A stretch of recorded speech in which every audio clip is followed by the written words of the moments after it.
President Trump also announced a new trade deal with the UK. All that Britain demands in return is that we keep these two. What if I told you Meghan Markle's carefully constructed image, years of branding, millions in PR spending, alliances with some of the most powerful names in Hollywood was undone by a single joke? Not a royal scandal, not a Netflix expose, but a one-liner delivered by a comedian on live television. When Colin Jost smirked during SNL and quipped, "All Britain asks in return is that we keep these two," flashing Harry and Meghan's photo on screen, the laughter that followed wasn't the polite chuckle of a studio audience. It was explosive, guttural, the kind of roar that erupts when the truth everyone's been holding in finally bursts out. In that instant, Meghan's Hollywood mask slipped. She wasn't the misunderstood Duchess anymore. She wasn't the feminist warrior silenced by an archaic monarchy. She wasn't the underdog who fled palace walls to fight for freedom. She was the punchline, and that was the moment the world stopped pretending. But that was only the spark. What followed was an internet firestorm, a wave of resurfaced secrets, and a quiet but devastating shift in Hollywood power. This isn't just a story about Meghan. It's a case study in how fame can unravel, not in a dramatic explosion, but in a slow suffocation when the people who once protected you decide you're no longer worth the risk. Colin Jost's joke was small, but the reaction was monumental. The audience didn't just laugh, they roared. And that roar echoed online, where clips of the segment racked up millions of views within hours. Comment sections filled with a tone that hadn't been mainstream before, mockery. For years, Meghan's defenders accused critics of racism or sexism, but this moment shifted the narrative. Now, criticism wasn't coming from tabloids, it was coming from the culture itself, voiced through humor, amplified by memes, and legitimized by one of America's most influential comedy shows. That one punchline did something her critics couldn't. It made Meghan safe to mock. And in Hollywood, once you become a joke, your image becomes fair game. But what happened next was far more damaging than laughter. It unleashed the internet storm. The web doesn't forget, it waits. Within hours, grainy photos long buried in obscure forums resurfaced. Yacht parties in the Mediterranean, champagne glasses raised against luxury backdrops, powerful men leaning in a little too close, Meghan in designer bikinis, smiling for cameras she later wished didn't exist.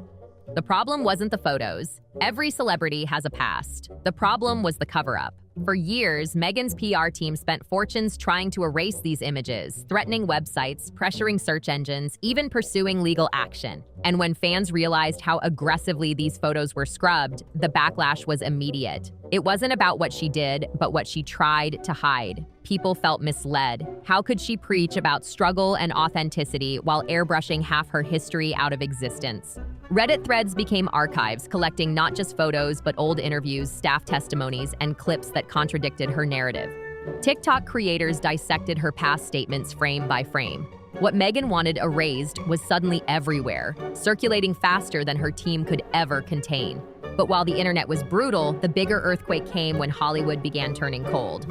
In Hollywood, power isn't measured in applause, it's measured in silence. Meghan once had the fortress of A-list allies: Oprah, Ellen, the Clooneys, Serena Williams. These names didn't just protect her, they validated her. Their presence said, "She's one of us." But silence began to spread. Ellen, who once praised Meghan as brave, hasn't spoken her name in years. The Clooneys, paraded as family friends at the wedding, vanished from the Sussex orbit. Even Oprah, who gave Meghan the biggest PR platform of her life, hasn't offered so much as a birthday repost.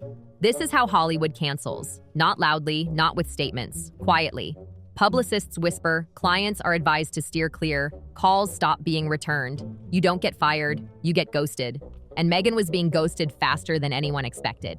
But the chill in Hollywood wasn't just about whispers, it was about the failure of her own empire, the brand collapse.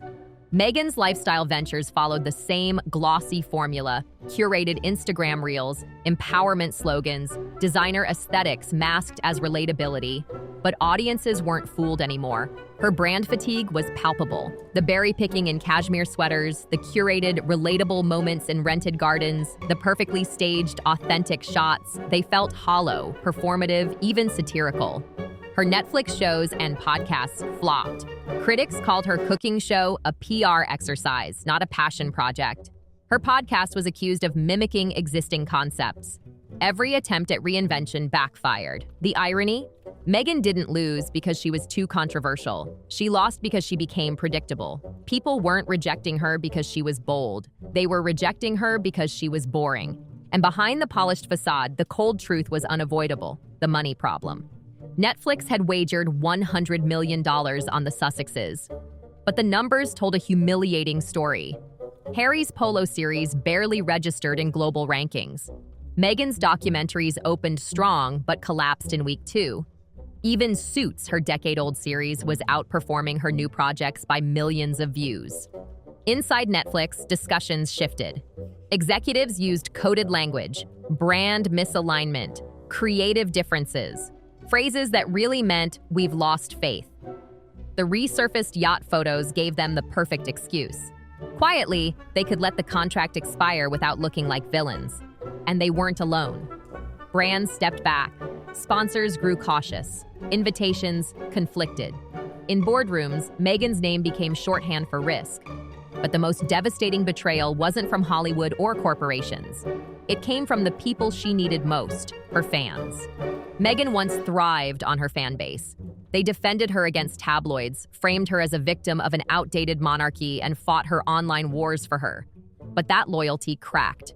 Reddit threads became forensic archives, dissecting every contradiction in her story. TikTok creators built entire followings by fact-checking her interviews. Side-by-side comparisons of her words versus her actions went viral, and the people behind these posts weren't trolls. They were once loyal fans who felt betrayed. They didn't hate her, they exposed her, with screenshots, with receipts, with timelines too detailed to ignore. When your fan base turns into your critics, no PR strategy can save you. And that left Meghan facing the most dangerous fate of all: the identity collapse. Meghan's career became a cycle of reinventions: feminist warrior, racial justice symbol, misunderstood wife, lifestyle guru, media mogul. But each identity contradicted the last. Each pivot felt less authentic. Audiences saw the pattern. Every new launch was followed by old receipts resurfacing. Every fresh start was buried under reminders of the past. Her allies were silent. Her projects flopped. Her fans fact-checked her in real time. And the woman who built an empire on controlling the narrative lost the one thing she couldn't replace: credibility. She wasn't silenced. She was sidelined. And in Hollywood, once you're sidelined, you're not coming back. Meghan Markle's unraveling wasn't about a single joke or yacht photos or one failed show. It was about overexposure, contradictions, and the fatal mistake of building a brand on spin instead of substance. The internet didn't destroy her. Hollywood didn't conspire against her. Meghan destroyed her own empire by overplaying the narrative, by pushing the fairy tale past its breaking point. Because in Hollywood, nobody waits for you to fail. They wait for permission to walk away. And when Colin Jost delivered that one-liner, the world finally stopped pretending. Meghan Markle wasn't canceled. She was replaced. And once you become the punchline, you never get to rewrite the joke.